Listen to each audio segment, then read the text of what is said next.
eu vou falar um pouquinho dessa nova era, né, que a gente está vivendo. Pegando aí um gancho do que o Gabriel falou, a gente tem visto muitas mudanças. E eu acho que vale a pena a gente entrar um pouco mais a fundo no que elas querem dizer.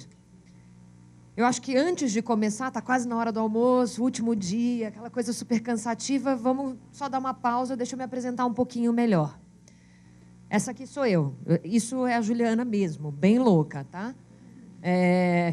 Eu tentei ser atleta na vida, em algum momento eu achei que eu poderia. Eu morava nos Estados Unidos, era da patinação artística, acabei tendo um acidente e tive que mudar muito cedo. Então, com 12 anos, o que eu imaginava que eu ia fazer o resto da minha vida mudou naquele momento.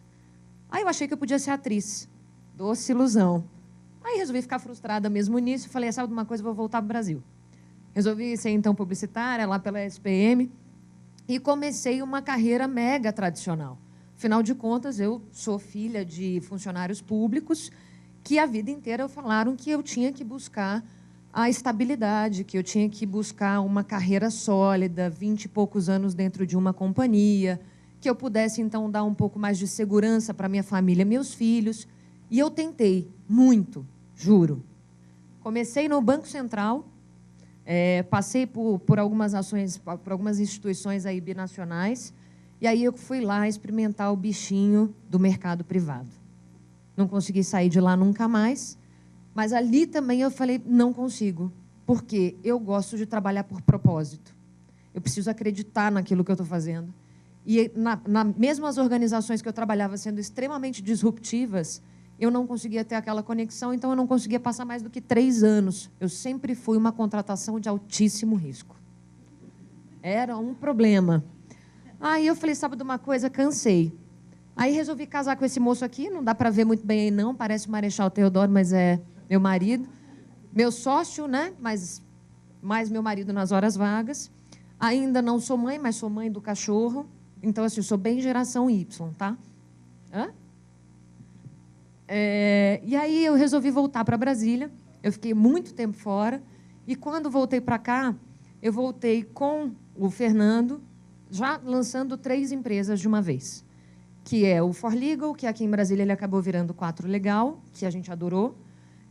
E aí, na sequência, a gente inaugurou o Acelere-me e o WJ, mas aí eu conto um pouquinho mais lá para frente. Então, assim, acho que depois desses 3 dias ficou claro que a gente está vivendo um monte de mudança, certo? É a internet, é a globalização, são novos padrões de trabalho. E aí eu volto um pouquinho no Singularity, lá de 2014, que fala o seguinte, não é bem só uma era de mudanças, gente. É difícil a gente perceber porque a gente está vivendo isso agora. A gente vive uma mudança de era.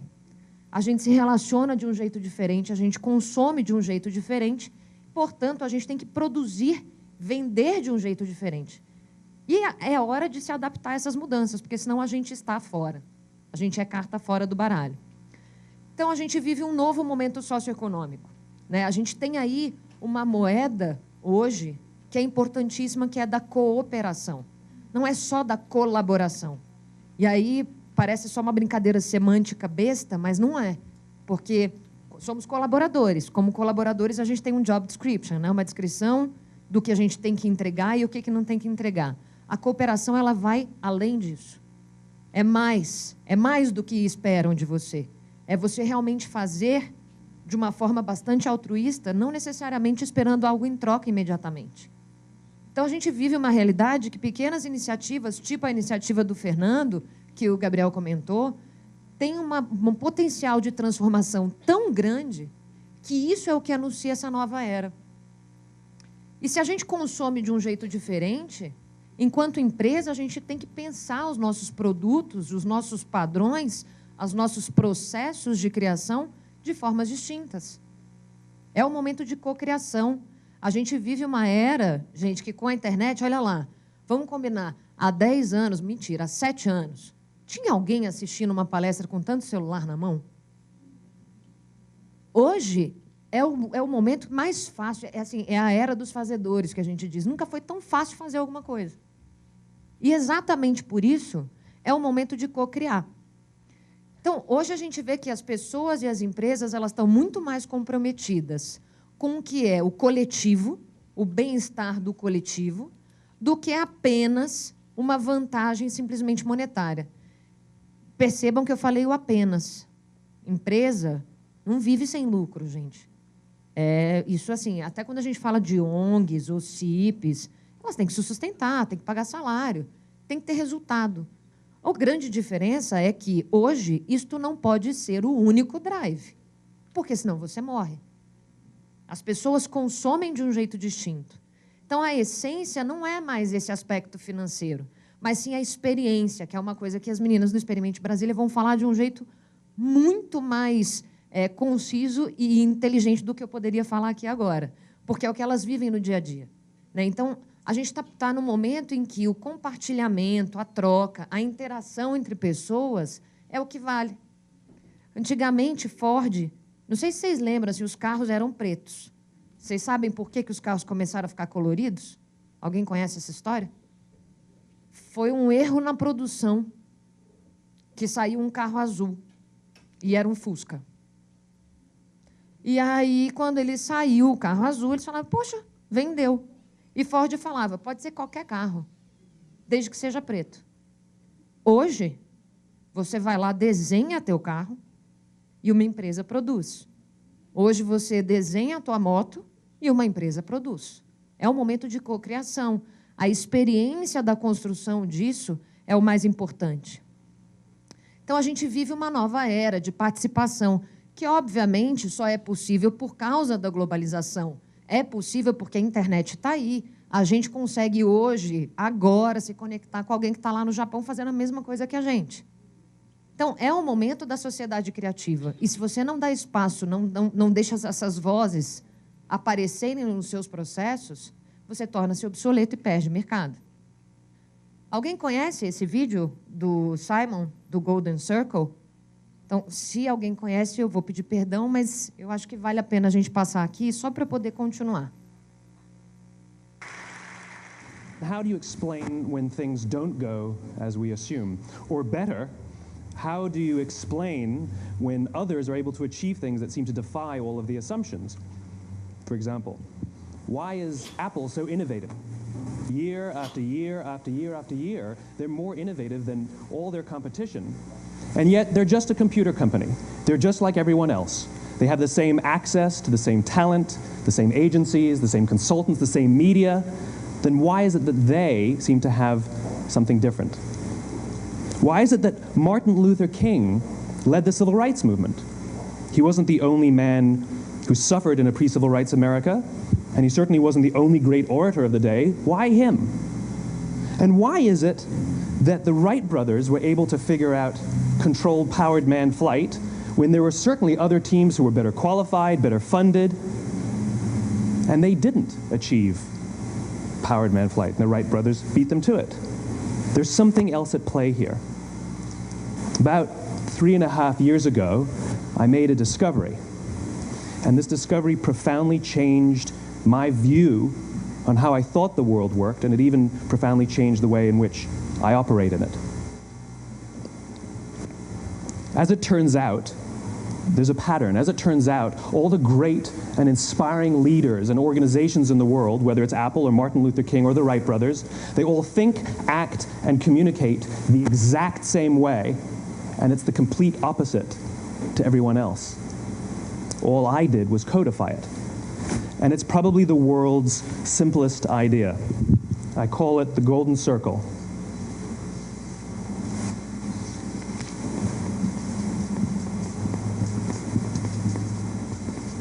Why, how, what? This little idea explains why some organizations and some leaders are able to inspire where others aren't. Let me define the terms really quickly. Every single person, every single organization on the planet knows what they do, 100%. Some know how they do it, whether you call it your differentiating value proposition or your proprietary process or your USP. But very, very few people or organizations know why they do what they do. And by why, I don't mean to make a profit. That's a result. It's always a result. By why, I mean what's your purpose? What's your cause? What's your belief? Why does your organization exist? Why do you get out of bed in the morning? And why should anyone care? Well, as a result, the way we think, the way we act, the way we communicate is from the outside in. It's obvious. We go from the clearest thing to the fuzziest thing. But the inspired leaders and the inspired organizations, regardless of their size, regardless of their industry, all think, act, and communicate from the inside out. Let me give you an example.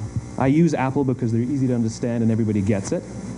If Apple were like everyone else, a marketing message from them might sound like this. We make great computers. They're beautifully designed, simple to use, and user-friendly. Want to buy one? Meh. And that's how most of us communicate. That's how most marketing is done, that's how most sales is done, and that's how most of us communicate interpersonally. We say what we do, we say how we're different or how we better, and we expect some sort of behavior, a purchase, a vote, something like that. Here's our new law firm. We have the best lawyers with the biggest clients. We have, we always perform for our clients, do business with us. Here's our new car. It gets great gas mileage. It has, leather seats. Buy our car. But it's uninspiring. Here's how Apple actually communicates. Everything we do, we believe in challenging the status quo. We believe in thinking differently. The way we challenge the status quo is by making our products beautifully designed, simple to use, and user-friendly. We just happen to make great computers. Want to buy one? Totally different, right? You're ready to buy a computer from me. All I did was reverse the order of the information. What it proves to us is that people don't buy what you do, people buy why you do it. People don't buy what you do, they buy why you do it. This explains why every single person in this room is perfectly comfortable buying a computer from Apple.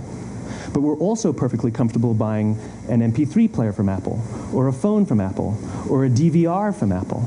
But as I said before, Apple's just a computer company. There's nothing that distinguishes them structurally from any of their competitors. Their competitors are all equally qualified to make all of these products. In fact, they tried. A few years ago, Gateway came out with flat-screen TVs. They're eminently qualified to make flat-screen TVs. They've been making flat-screen monitors for years. Nobody bought one.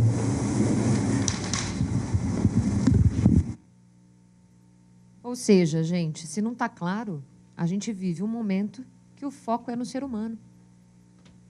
Depois que eu vi esse vídeo, depois que eu tive a oportunidade de ter o Mário Sérgio Cortella como meu professor, eu mudei de vida. Eu falei, não adiantava eu acordar todos os dias e ir trabalhar naquelas empresas, por melhor que elas fossem, porque eu não estava conectada com aquilo. Eu queria fazer diferente. Então, a gente vive num mundo agora da economia colaborativa. E o que é isso? São pessoas que têm o mesmo propósito, têm alguma coisa em comum. E essa interação, ela é baseada na confiança, na reciprocidade. Quando, há 3, 4 anos atrás, a gente ia imaginar que ia ser super legal receber um desconhecido dentro de casa para passar 3, 4 dias. Airbnb está aí para isso. Nunca na vida a reputação foi uma coisa tão importante. E isso não é só para as companhias, isso é também para o ser humano. Então, essa reciprocidade, deixando bem claro, ela pode ser monetária, tá? Mas ela também pode ser voluntária, ela pode ser de compartilhamento de bens, de espaço, de troca de serviço, de objetos. Mas tudo isso está conectado com um negócio muito maior, que é a experiência. Antes, a gente juntava lá o dinheirinho para comprar a bolsa da Louis Vuitton, né? Hoje, a gente quer ir naquele melhor restaurante, tomar aquele vinho. Viver aquilo é muito mais importante do que ter. Então, a economia tradicional mudou para a economia colaborativa. A gente antes tinha um drive muito cartesiano, hoje ele é randômico. Alguém antes falava como tinha que ser. Hoje não, hoje a gente que consome fala. Antes era automatizado, tempos modernos, né? Cada um faz um pedacinho. Hoje ele é criativo. Os maiores e os problemas mais bem resolvidos dentro das companhias, eles são resolvidos open source. O cara vai lá e põe na internet o problema e vai lá um fulaninho que nem é pago ainda para isso e manda uma solução. Antes ele era funcional, hoje ele é orgânico, é gente envolvida. Antes mecanicista, hoje estético. Antes individual, hoje coletivo. O foco era aumento de produção. Hoje a gente pensa em ressignificação de bens. O mundo mudou. Como eu falei para vocês, é a era dos fazedores. Isso daqui, para mim, apesar de ser antigo, isso daqui é de 2008, mais ou menos, é um clipe. Só que é um clipe que não foi a banda quem fez. Foi um fã que montou. E aí você vê claramente, não é o melhor formato, não é a melhor imagem. A unha dele tá horrorosa, mas ele fez um negócio que viralizou. Vocês conhecem isso? Alguém conhece?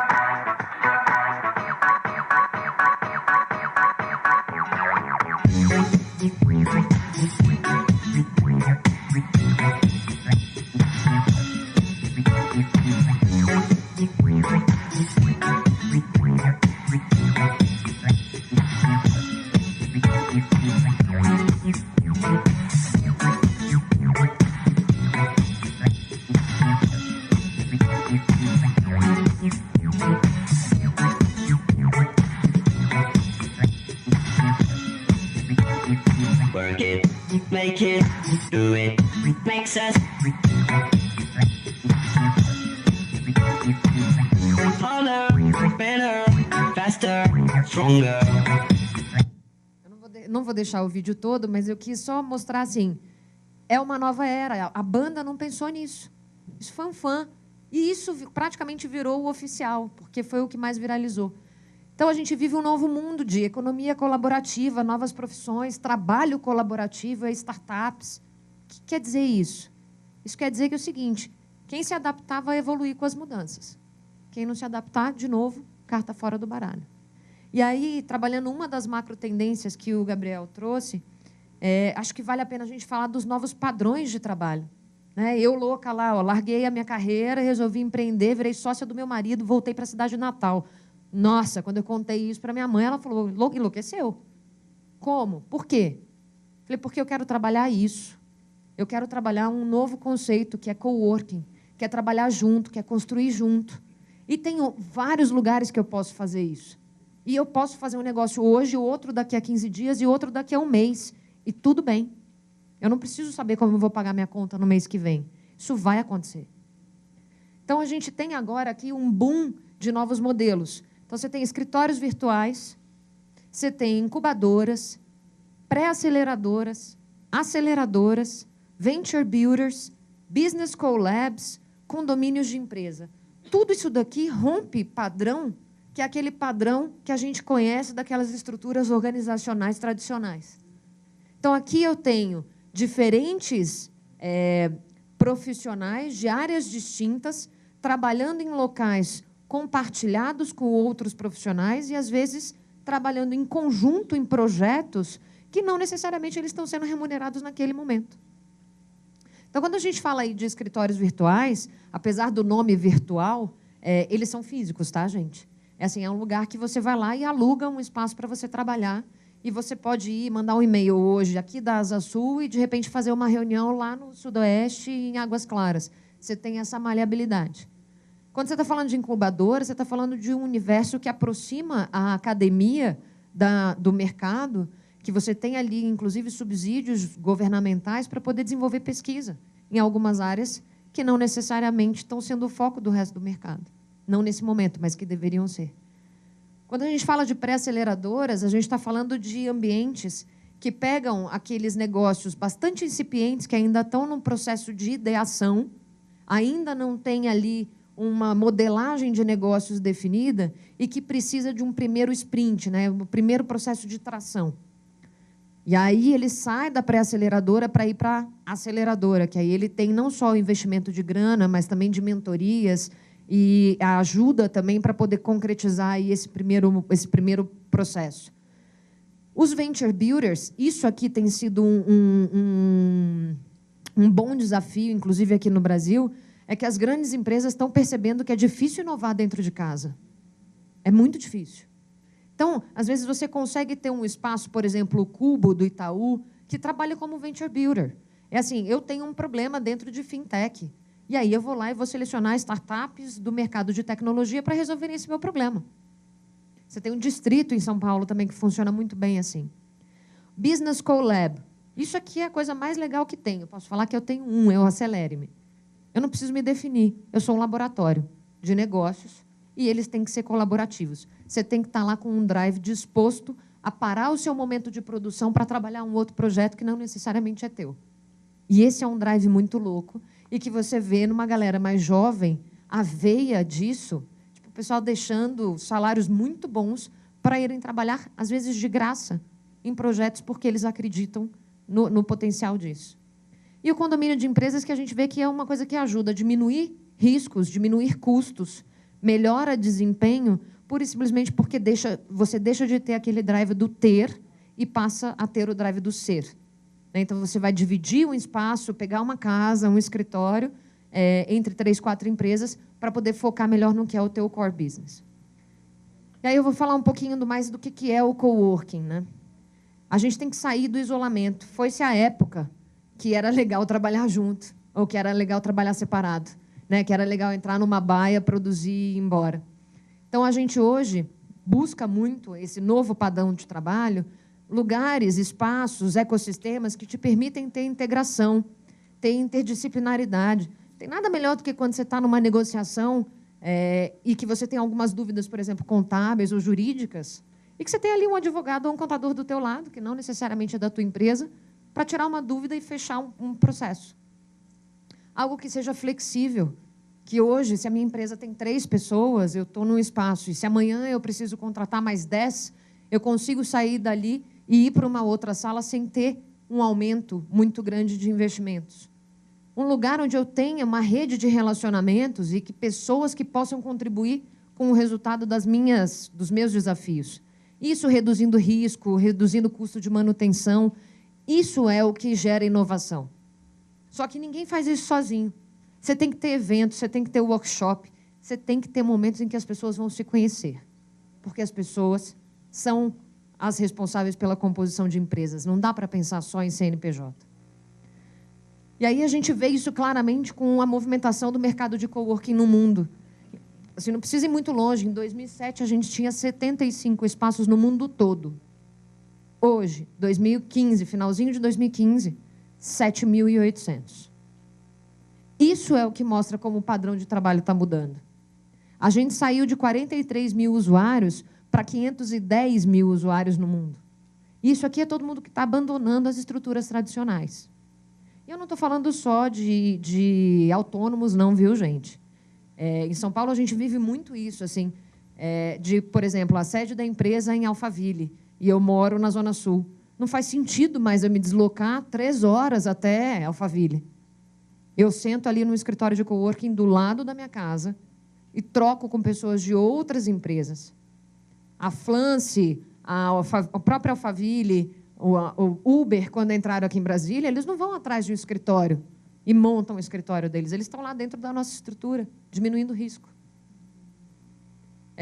Então, quando a gente olha aqui e faz um recorte, você fala, putz, será que eles estão trabalhando para eles mesmos? Não.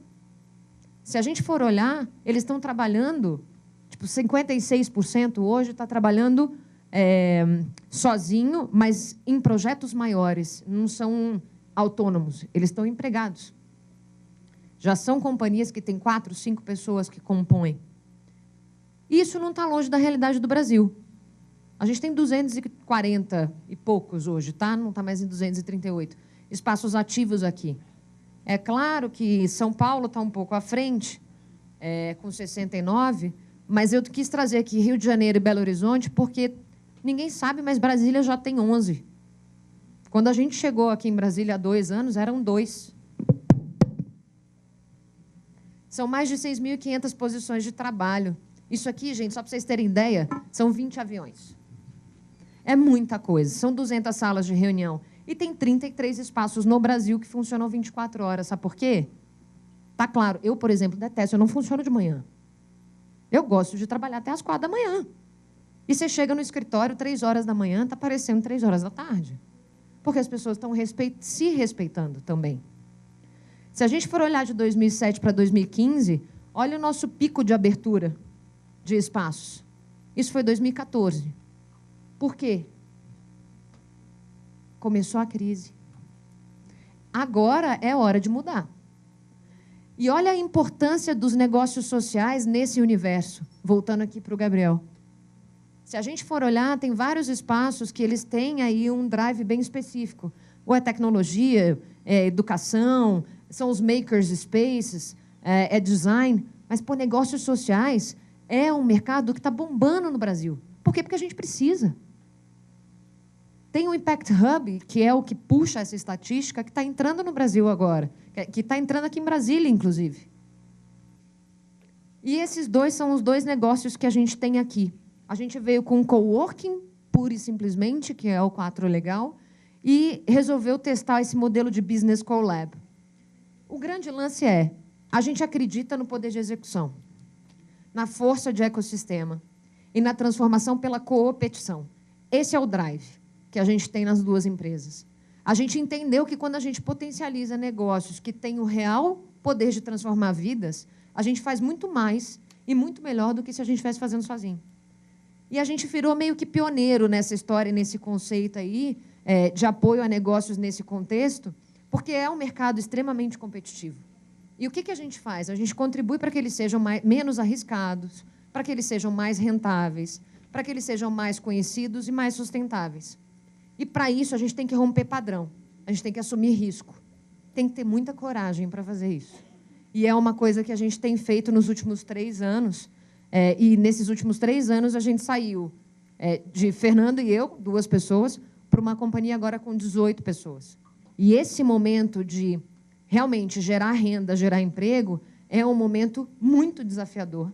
E é onde a gente percebe que o desafio de criar em colaboração é mais interessante.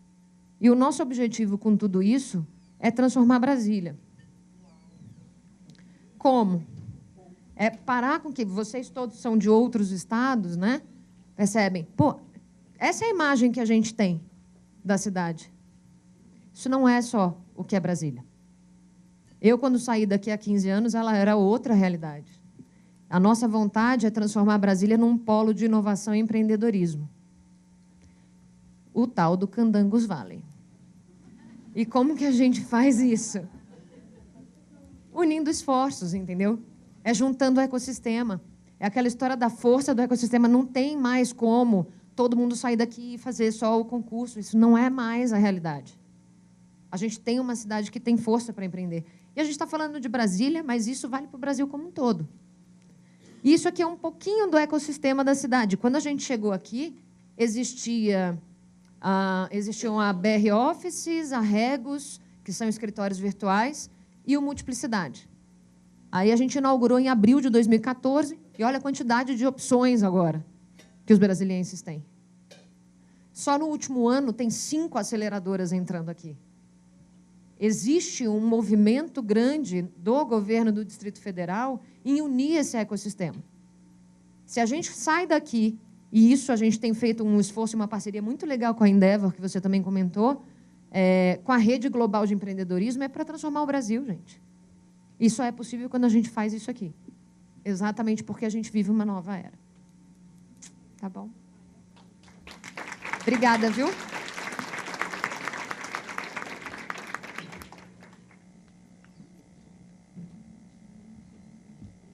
Ju, muito obrigada por suas palavras inspiradoras aqui, junto com o Gabriel, abriram brilhantemente aqui o nosso final de dia. E agora eu quero passar para uma outra empreendedora, aliás, 2 empreendedoras do turismo criativo que vão falar dessa onda da experiência a partir dos sentidos, num segmento tradicional, que é o turismo, mas com um olhar diferenciado, trazendo esse movimento dos espaços, esse movimento do comportamento do consumidor, que se torna cada dia mais exigente, olhando aí como trabalhar isso já numa estrada.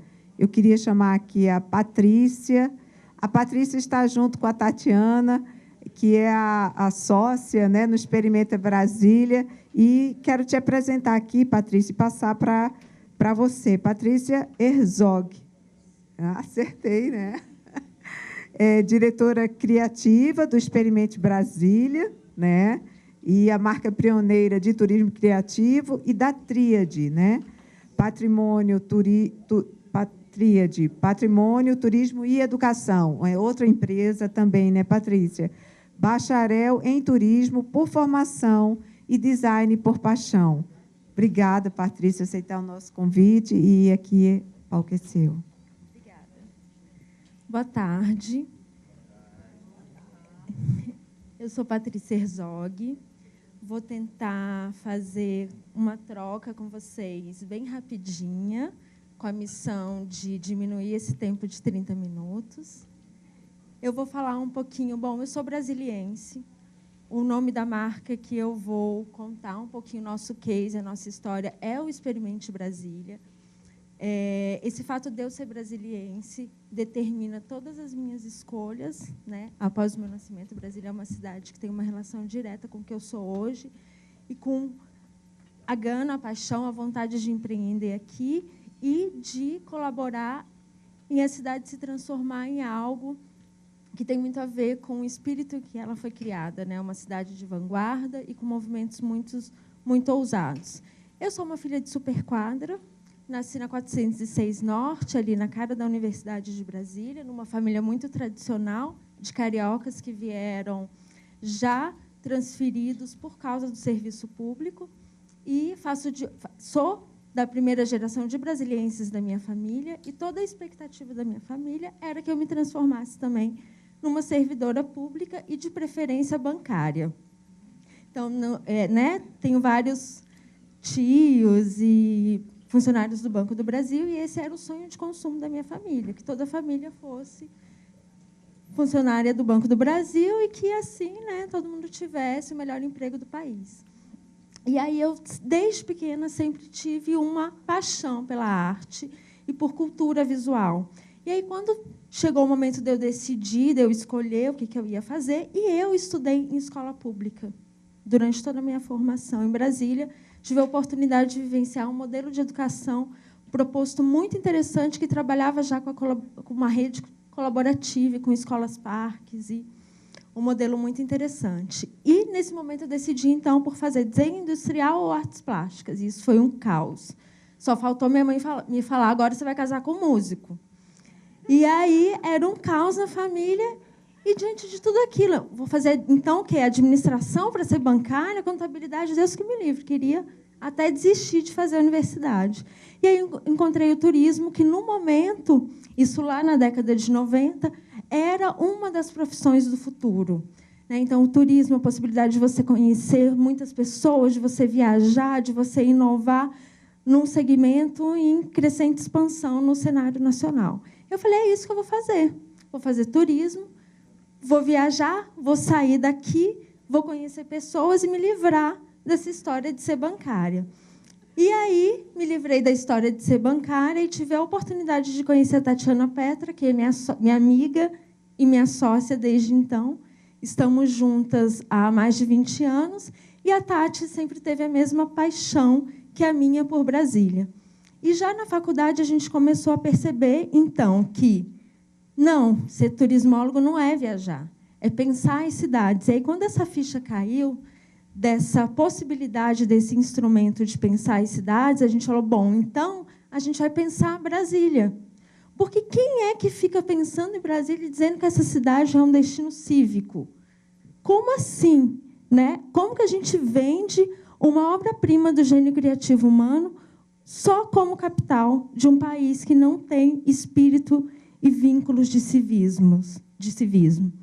E a gente falou: é agora que a gente tem que trabalhar o fortalecimento e a valorização dessa identidade local. E aí, assim que a gente se formou, a gente criou a nossa primeira marca, que é a Tríade Patrimônio, Turismo e Educação, que nasceu com a missão de conectar esse tripé: o turismo, o patrimônio e a educação, numa cidade que... Ai, desculpa, eu tenho uma apresentação. Mas é porque ela começa agora mesmo. Não? Tá. Bom, numa cidade.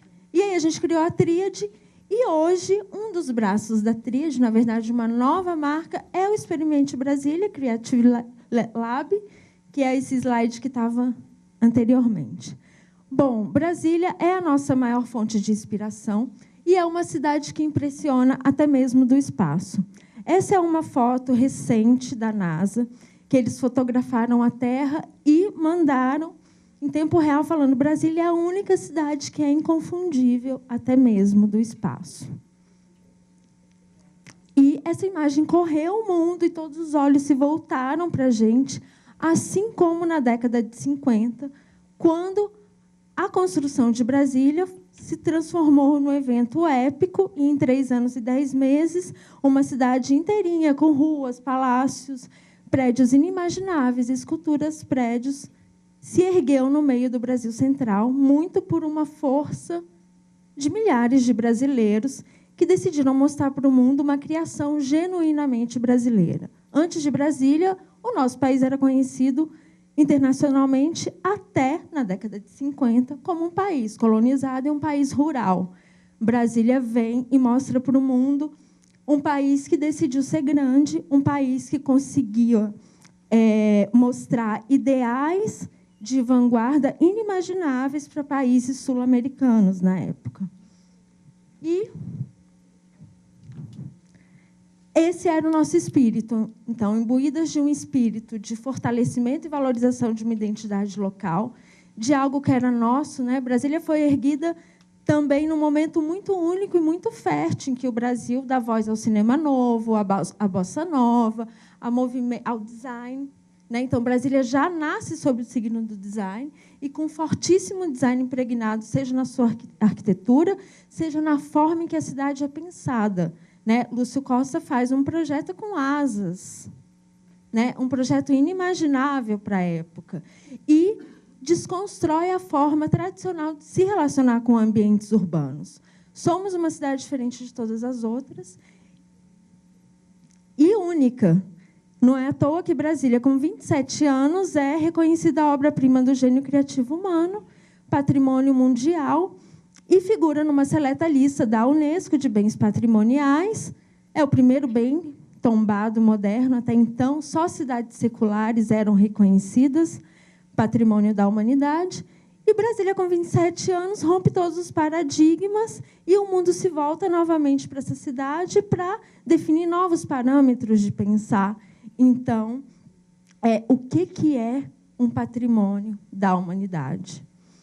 E, a partir de todos esses atributos, a nossa cidade, do ponto de vista turístico, era constantemente, o seu olhar era constantemente voltado para o eixo monumental, a parte mais icônica da cidade, onde está o maior conjunto arquitetônico de Oscar, né? Com certeza, uma das nossas grandes obras-primas. Mas a gente pensava e sempre pensou a cidade como um grande organismo vivo, uma cidade feita de pessoas, uma cidade feita para pessoas, ainda que ela tinha atrás todo um arcabouço de ser uma cidade funcional, uma capital, né? E aí tem tudo a ver com o que a Ju falou, tem tudo a ver com... Desculpa, Gabriel falou, né? Como que a gente pensa e remodela as cidades pensando no que é vivo nesse organismo pulsante, que são as pessoas que vivem e convivem com esses ambientes urbanos. E aí a gente começou, então, todo um trabalho que foi desde inventariar todo o acervo do nosso mestre Atos Bucão. Né? Então, a gente percebeu que Atos estava para Brasília, assim como Gaudí estava para Barcelona, e todos os visitantes que vinham aqui viam Atos porque o Atos está na fachada do Teatro Nacional, ou porque tiveram a sorte de entrar em algum lugar que tem Atos, ou porque foram na igrejinha. Mas por que a gente não conta essa história? Por que a gente não fala do Atos? E por que Atos não se transforma num grande personagem capaz de conduzir experiências únicas e incríveis numa cidade que é uma cidade modernista? E aí a gente percebeu que, na verdade, o que o brasiliense o que tinha que acontecer para a gente transformar uma visão, remodelar o Brasil enquanto destino turístico, era o brasiliense se reconhecer antes de tudo. O brasiliense conhecer as suas histórias, o brasiliense conhecer a sua cidade. Então, a Tríade é essa marca que começou a trabalhar uma série de ações voltadas para o destino Brasília e para o brasiliense. E aí, em 2013, depois de já ter passado por várias instituições, no primeiro concurso do Ministério do Turismo, eu passei no concurso, fiquei 1 mês e pedi exoneração. Eu percebi, assim como a Juliana, que o meu propósito era muito maior, o meu propósito era voltado para a cidade, que eu não ia conseguir ficar dentro de uma sala, em frente ao computador, fazendo algumas viagens técnicas. Não ia aguentar isso. que o propósito era realmente muito maior. Nisso, a tríade já estava com os seus 7 anos, e a Tatiana decidiu também que não aguentava mais esse formato, tinha chegado a hora da gente colocar a mão na massa e conseguir fazer o que a gente sempre quis em Brasília. Então, o Experimente Brasília, ele nasce, ele tem o nome de Brasília por um propósito muito claro e muito definido. Aqui é a nossa cidade, mas ele já nasce como um modelo de negócio que pensa e que modela as cidades, destinos ou experiências a partir do localismo, do que tem de mais autêntico, mais genuíno, mais verdadeiro nas cidades, e com a possibilidade de startar, né? Porque o Experimente ele pode ser qualquer lugar, pode ser qualquer experiência. As possibilidades são inúmeras. A gente já tem até cidades brasileiras que já estão começando a adotar. Experimente Maceió é uma delas. Mas o Experimente Brasília é um filho brasiliense.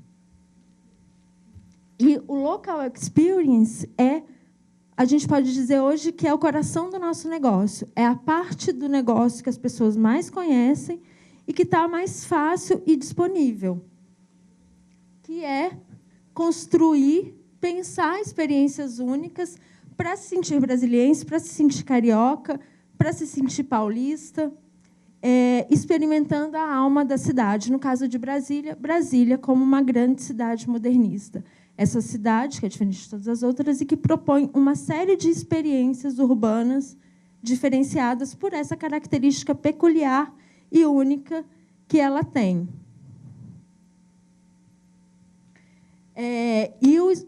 Com o Experimente Brasília, a gente deu a nossa contribuição para o fortalecimento de uma imagem de uma cidade renovada. Então, a busca do Experimente é sempre dar um refresh na imagem das cidades, né? Como que a gente renova nessa nova era em que cada vez mais as experiências são focadas nas experiências individuais, com a relação com a coletividade, em cidades que se comunicam de formas tão tradicionais, né?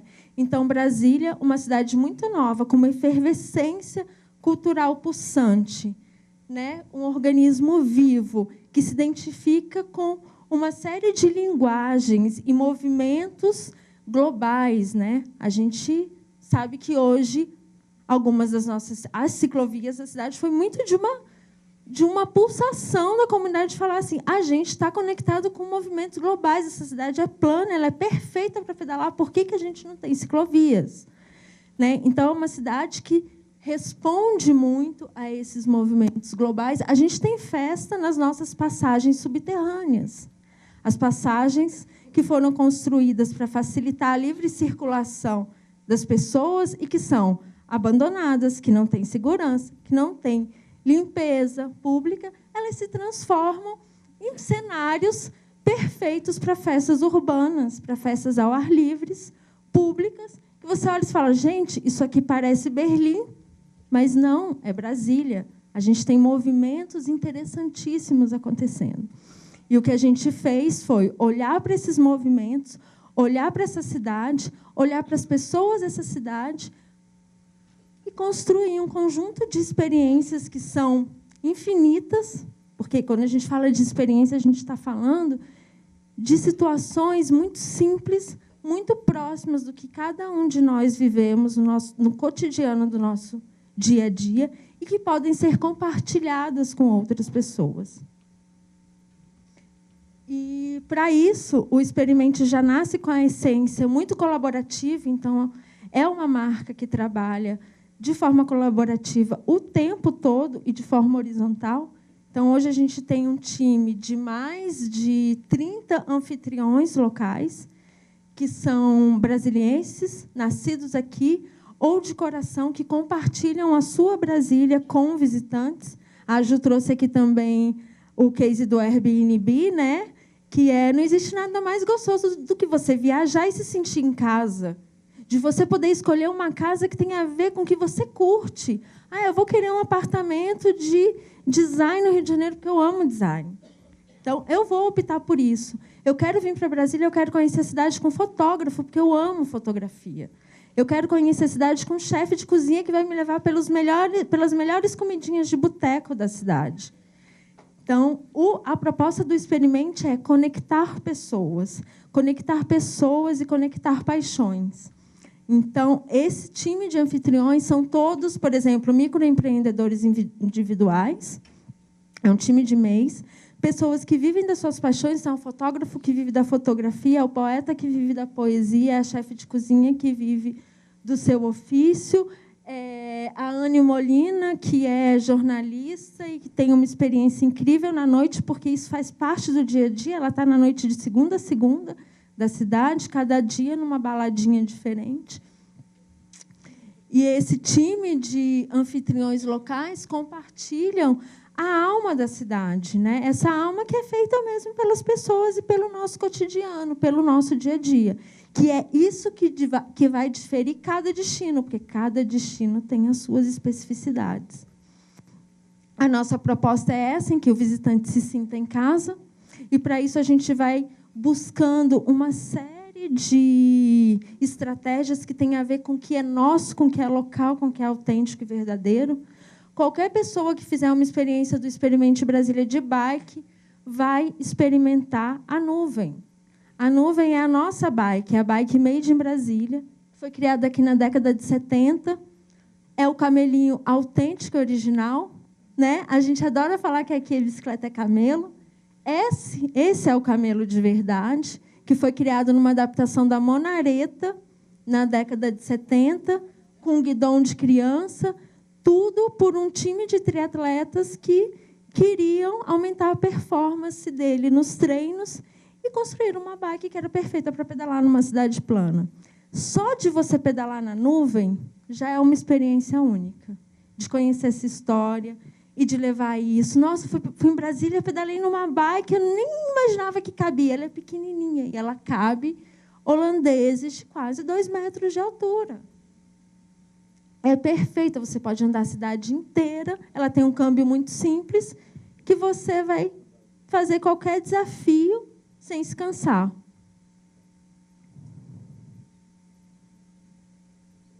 E viver uma experiência única e verdadeira de Brasília, que no Rio de Janeiro já vai ser completamente diferente, que em Bonito já vai ser completamente diferente, que nos nossos arredores já vão ser completamente diferentes, mas que é único, que é local, que tem a ver com a nossa identidade. E, assim, a gente vai ajudando a fortalecer algo que é muito brasiliense. O Bike Tour é uma das experiências preferidas. Os anfitriões são desde historiadores, arquitetos, tem essa característica muito especial, né, de Brasília ser essa cidade modernista. Uma das experiências que provocam, enfim, que é das nossas queridinhas, porque voar de balão é um desejo que habita corações e mentes mundo afora. Em algum momento da nossa vida, né, esse desejo, quem não tem medo de altura, passa pelo imaginário. Então, é uma experiência que está intrínseca a esse imaginário aventureiro do ser humano. E, hoje, a gente tem essa experiência única acontecendo nos arredores de Brasília. O nosso sonho é conseguir trazer essa experiência para todo visitante que puder visitar o nosso destino, poder experimentar um voo de balão na esplanada dos ministérios, por exemplo. São experiências que mudam a vida. São 45 minutos que você vai viver algo único e que vai dar um clique, que vai despertar para algo que é novo e único na vida de cada um. Essa experiência de street art, quando a gente começou com ela, as pessoas diziam, é louco, não tem street art aqui, só tem grafite e muro sujo. Como que vocês vão levar visitante para conhecer isso? Gente, a gente tem. Não é só isso. A gente tem o melhor artista urbano, um dos melhores artistas brasileiros urbanos aqui em Brasília. O Gurulino é um personagem que nasceu nas nossas ruas e que hoje ganhou o mundo. Ganhou o mundo, está em Barcelona, está em várias cidades, em Berlim, no Prédio dos Artistas de Berlim. Ele é brasiliense, ele nasceu aqui, ele faz parte de um trabalho super introspectivo de um brasiliense com a relação dele com a cidade e com práticas meditativas. É um guruzinho que espalha mensagens de bom humor e alto astral pelas ruas de Brasília. Essa experiência colocou Brasília na top list de cool destinations brasileiros. Brasília figura junto com Curitiba e São Paulo num case de experiências urbanas que merecem ser conhecidas e visitadas no Brasil. Então, isso, alguns anos atrás, era inimaginável para um destino cívico que só tem atratividade no eixo monumental. Né? Quem foi que disse isso para a gente? Quem fez a gente acreditar nisso algum dia? Poderia ser em Paraty, mas é Brasília. Poderia ser em qualquer outro lugar. A gente tem um lago, que é o nosso mar. A gente tem o céu, que é o mar de Brasília. E a gente tem uma única escuna que navega nas águas do Lago Paranoá, em busca do pôr do sol. Essa experiência sai todos os sábados. Sabe qual é a lotação da experiência de brasilienses? Moradores que começam a descobrir e perceber características únicas e maravilhosas da sua cidade, num espaço que até pouco tempo era restrito a pessoas que têm lancha ou que têm um outro tipo de embarcação. Hoje o nosso lago é tomado por SUP, por canoa havaiana, por uma série de outras atividades aquáticas e de lazer, e o Experimente está nessa, mostrando e levando que Brasília tem uma natureza riquíssima e exuberante para ser vivenciada e experimentada. E que o pôr do sol é um dos maiores atrativos da cidade. O pôr do sol de Brasília é único, é maravilhoso, é um dos mais lindos do Brasil Central. Ele é um grande atrativo, propulsor de experiências únicas nessa cidade, de conexão com algo que é muito interno. Superquadra existe em outro lugar do mundo? Não. Superquadra é único, só existe em Brasília. E é um ambiente super fértil. A Superquadra Experience, você tem contato com as primeiras criações de expoentes do modernismo brasileiro, que foram pensadas e criadas em Brasília. Você vai ver a primeira obra de Atsu Bucão, a primeira construção de Oscar na cidade, tudo dentro de um território super pequenininho e íntimo, como é o território de uma superquadra. Os nossos tesouros, eles estão disponíveis para serem experimentados a todo momento pelo morador e pelo visitante. Até o experimento. Eu trouxe esse conjunto de experiências só para mostrar um pouquinho do nosso trabalho, que está relacionado, na verdade, com um trabalho de cool hunter. Somos caçadoras, a gente fica atrás de quais são as maiores tendências e quais são as conexões que a gente pode fazer nos territórios para fortalecer a atratividade turística. A Wine Tour é uma dessas experiências. A gente tem um vinho que é um mito, na verdade, 2 vinhos que são produzidos na Serra dos Pirineus, que é uma região lindíssima, belíssima, que são feitas só 3.000 garrafas anos. E a gente foi atrás disso e falou, a gente quer viver essa experiência. No dia que a gente viveu essa experiência, a gente se enlouqueceu e falou, todo mundo pode viver essa experiência. E aí criamos o primeiro Wine Tour no Cerrado, que é uma experiência numa fazendinha rural, no entorno de Brasília, para conhecer uvas no pé, uvas que têm características muito especiais. O Brasil Central tem uma característica similar ao clima mediterrâneo, então é perfeito para a produção de algumas uvas. A Embrapa já tinha apontado essa característica, e um médico apaixonado por vinhos foi lá e produziu. Então, aí estão os links de conectar paixões e conectar pessoas. E com experiências tão únicas quanto você, capazes de transformar a sua semana, o seu dia e, enfim, a vida de quem quiser experimentar isso junto. E, claro, que como um dos pontos fortes do nosso trabalho é trabalhar com localismo, com o que é nosso, original e genuíno, inevitável, e com pessoas, inevitavelmente a gente começou uma linha de produtos com design brasiliense, com design autoral, que pudessem comunicar a cidade, né? E, mais do que isso, voltados para quem faz as experiências urbanas. Então, a gente tem uma linha de produtos que tem essa proposta mais confortável e um design bem limpo. Essa é a nossa coleção Setas para Exploradores Urbanos. Ela é toda inspirada no Atos, né, na composição do Atos, e o ícone da marca do Experimente é e sempre foi a seta de localização, sentido, direção. E essa seta faz parte da sinalização da cidade, que é um ícone do design mundial. Um totem da sinalização de Brasília integra o acervo do MoMA em Nova York, como peça, né, característica do design de uma época. Aí a gente fica brincando e viajando em produtos que sejam muito úteis para experimentação e exploração urbana, como a canga, que vai num saquinho, você pode usar no cabelo, como lenço, como saia, estender no chão, fazer um piquenique, e aí poder experimentar a cidade de várias formas. Para os meninos também, claro, poderem andar de skate a qualquer momento no Museu da República e fazer parkour, e ir para o Wine Tour e depois para a Sunset, e está tudo certo. Você precisa de muito pouco para explorar as cidades. No caso de Brasília, o guarda-chuva é um acessório indispensável, faça chuva ou faça sol, porque ou a gente tem um calor muito intenso, ou a gente tem, né, as nossas pancadas de chuva em determinadas horas do dia. Então, o guarda-chuva é um acessório importantíssimo, e ele foi construído pensando num típico fenômeno brasiliense, que chove no eixinho, que é uma das vias, e não chove na outra, né? Então, chove no eixinho, mas não chove no eixão. Todos os produtos também têm a mesma característica colaborativa. Essa frase faz parte de uma música de um coletivo brasiliense, o Criolina. Então, como a nossa busca é sempre amarrar os visitantes com os moradores, a gente vai buscando todos os coletivos, pessoas e iniciativas que pensam a cidade. Então, é uma cocriação Experimente Brasília mais Criolina. O céu é o mar de Brasília, que é a frase clássica do Lúcio Costa, o inventor da cidade. É uma homenagem a ele, que a gente fez em parceria com a filha dele, Maria Elisa Costa.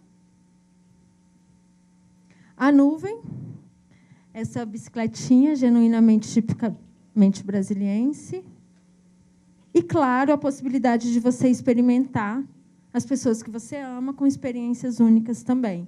Então, essa é uma caixinha de experiência para presentear, que vem com vale experiência, que você ou a pessoa podem escolher que experiência. E aí, quando a gente começou com a linha de produtos, tinha uma proposta muito maior, mesmo, de levar Brasília para outras cidades.